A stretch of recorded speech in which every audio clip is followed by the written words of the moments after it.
highs in the lower to mid-70s.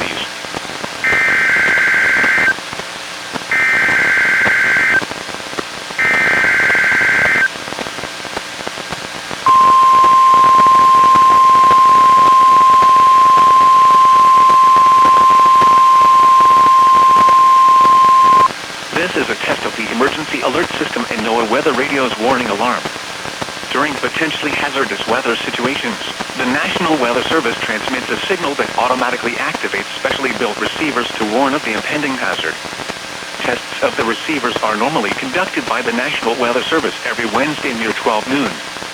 When there is a threat of, or existing severe weather in the area on Wednesday, the test is postponed until the next day without a severe weather threat.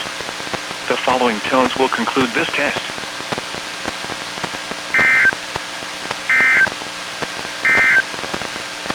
The forecast for the southwest interior including Shelton, Olympia, Chehalis and Toledo.